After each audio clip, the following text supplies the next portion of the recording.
இன்றைக்கி நம்ம வீடியோவில் என்ன பார்க்க போகிறோம்னா ரொம்ப டேஸ்டி அண்ட் ஹெல்த்தியான மோதிச்சூர் லட்டு ரெசிபி எப்படி செய்யலான்னு பார்க்கலாம்.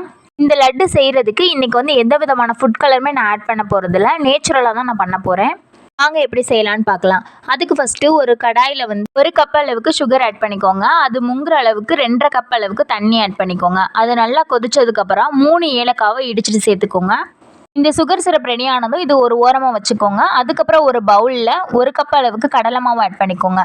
அது கூட 1 டீஸ்பூன் அளவுக்கு உப்பு ஆட் பண்ணிக்கோங்க. இது கூட வாட்டர் ஆட் பண்ணிக்கோங்க. வாட்டர் ஆட் பண்ணி நல்லா மிக்ஸ் பண்ணிக்கோங்க. கட்டிகள் எதுவுமே இல்லாமல் நல்லா மிக்ஸ் பண்ணி எடுக்க போகிறோம். ரொம்ப கெட்டியாகவும் நம்ம மிக்ஸ் பண்ணிடக்கூடாது, ரொம்ப தண்ணியாகவும் நம்ம மிக்ஸ் பண்ணிடக்கூடாது. ரொம்ப தண்ணியாக நீங்கள் மிக்ஸ் பண்ணிட்டீங்கன்னா அதை பொரிச்சு எடுக்கும்போது உங்களுக்கு அதிகமான எண்ணெயை குடிச்சிரும். அதனால் நீங்கள் நல்ல கரெக்டான பதத்துக்கு பார்த்து மிக்ஸ் பண்ணி எடுத்துக்கோங்க. நான் ஏற்கனவே சொன்னது மாதிரி தான் இதுக்கு எந்த விதமான ஃபுட் கலருமே நம்ம ஆட் பண்ண போகிறதில்ல. அப்படி நீங்கள் ஏதாவது ஃபுட் கலர் ஆட் பண்ணி நல்லா அட்ராக்ட் பண்ணுற கலராக தெரியணும் அப்படின்னு நினச்சிங்கன்னா கொஞ்சமாக பீட்ரூட் எடுத்து அதை அரைச்சி சாறு எடுத்து நீங்கள் மிக்ஸ் பண்ணிக்கிட்டிங்கன்னா ரெட் கலர் இருக்கும். அப்படி இல்லைன்னா நீங்கள் ஃபுட் கலரே ஆட் பண்ணிக்கோங்க. இந்த பதத்துக்கு நம்ம கரைச்சி எடுத்துக்கிற போகிறோம்.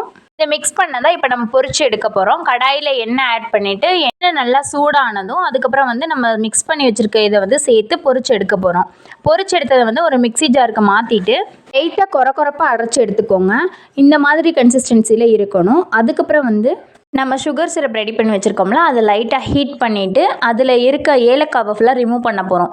ஏலக்காய் இருந்துச்சுன்னா நம்ம இதை சேர்க்கும்போது அந்த லட்டு உருண்டை பிடிக்கும்போது ஏலக்காய் கடிப்படும் போது நமக்கு அந்த டேஸ்ட் ஒத்து வராது. அதனால் ஏலக்காவை ரிமூவ் பண்ணிவிட்டு முந்திரி ஆட் பண்ணி இறக்கிட்டு நெய்யை ஆட் பண்ணி உருண்டை பிடிச்சிங்கன்னா மோதிச்சூர் லட்டு ரெடி.